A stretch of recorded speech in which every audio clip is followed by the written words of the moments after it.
Come state? Spero bene. Come sempre, prima di iniziare il video, iscrivetevi al canale, attivate anche la campanellina così non perderete nessuna prossima novità. Oggi iniziamo il video con due domande che riguardano più o meno la stessa cosa, ma sono due argomenti separati, ok? Quindi partiamo subitissimo con la prima domanda. E se iniziassi a lavorare, cosa succede al sussidio ADI?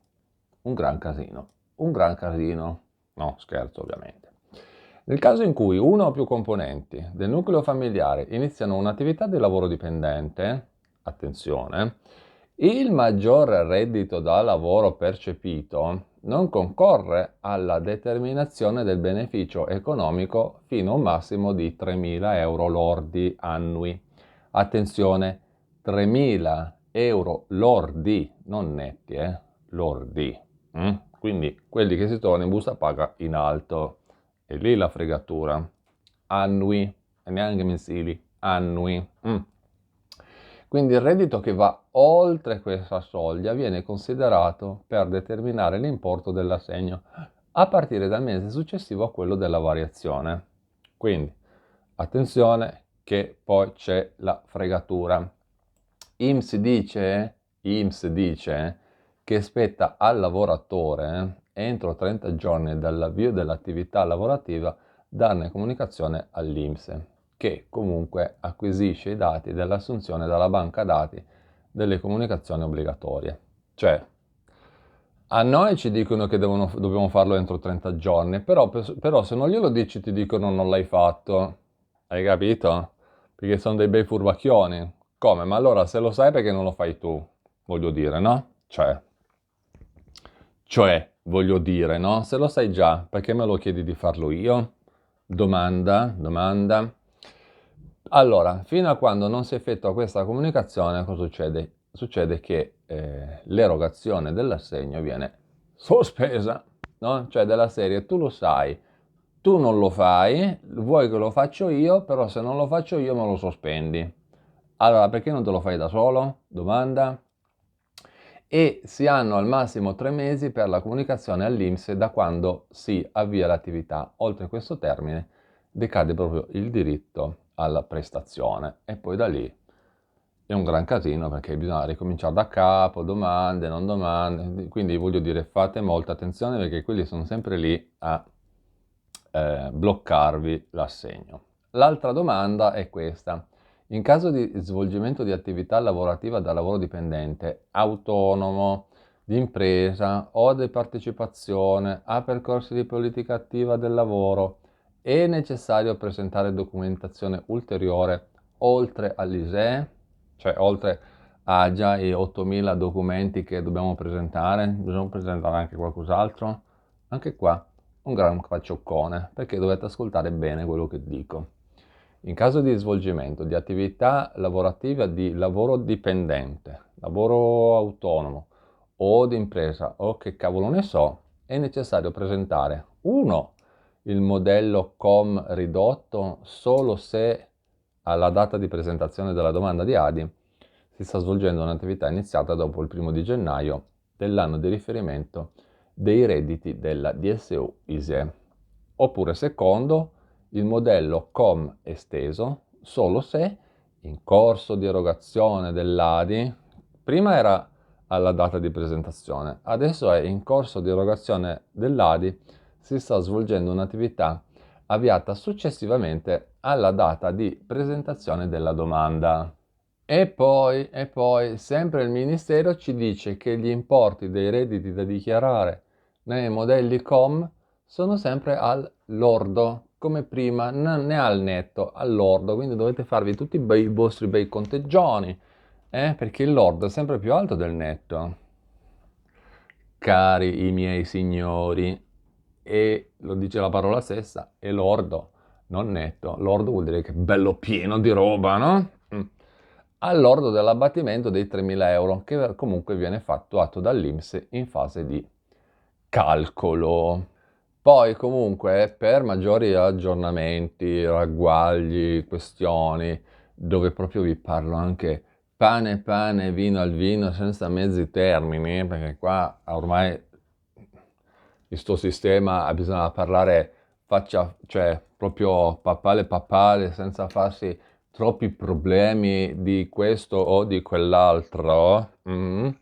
Trovate tutto quanto nella sezione abbonati del mio canale, quindi andate nella pagina principale del mio canale, sotto il mio nome cliccate sul tasto abbonati, entrate da lì e da lì veramente trovate dei video, perché ne sto facendo proprio tanti, qua ormai, qua non, niente su più neanche un pelo sulla lingua, proprio pam, bisogna dire le cose come stanno, perché qua ormai i problemi, le questioni sono tutte dietro l'angolo. Detto questo, vediamo un'altra questione oggi. Oggi vediamo quali sono i pensionati che sono esentati dal pagamento del ticket sanitario. Quindi i pensionati, che in generale sono le persone che hanno più di 65 anni, anche se in realtà ci vogliono portare questa pensione a 70 anni, vogliono farci crepare sul lavoro, sti cornuti, hanno la possibilità, questi poveri disgraziati che devono lavorare fino a 65 anni, hanno la possibilità di accedere a diverse esenzioni. Meno male, almeno quello, cioè hanno lavorato, fa un mazzo tanto, tutta la vita, e poi alla fine crepi, e almeno un pochino di esenzioni qualcosa c'è. E allora ci sono quelle dei trasporti, i biglietti dei musei, dei cinema, anche i ticket sanitari. Perché, sai, musei e cinema è tutto molto divertente, bisogna vedere se ci arrivi con le tue gambe o ci arrivi con l'ambulanza, perché a 65 anni, 70 anni, sai, né? E quindi la cosa che ci frega di più a noi attualmente sono i ticket sanitari, quelli dei dottori delle medicine.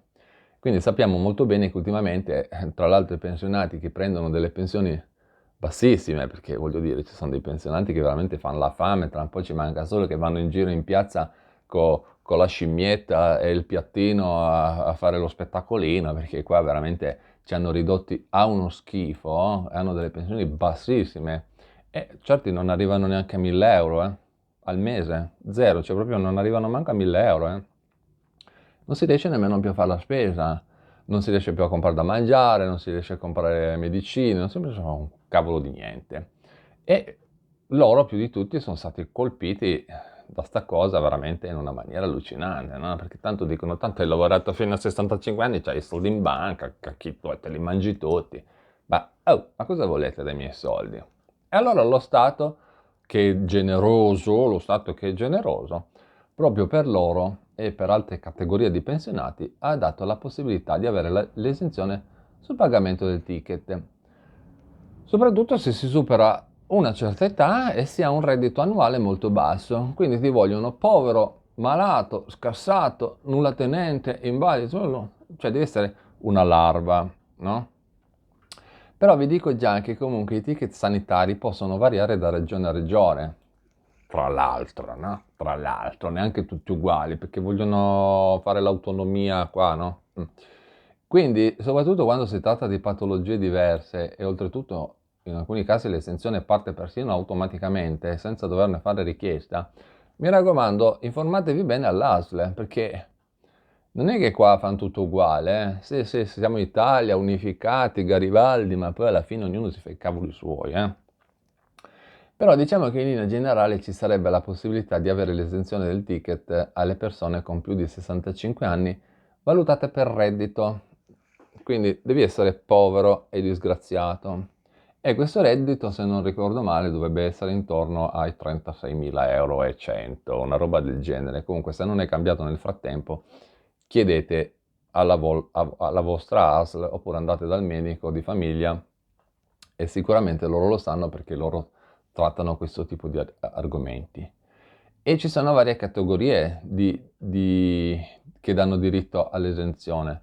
Sono intanto, vabbè, come abbiamo detto, i cittadini di età superiore a 65 anni, i titolari di pensioni sociali, percettori di assegno sociale e i familiari a carico. E poi i titolari di pensione minima, cioè vorrei vedere, quelli manca arrivano a 500 euro al mese, cioè veramente, cioè, uno schifo, uno schifo.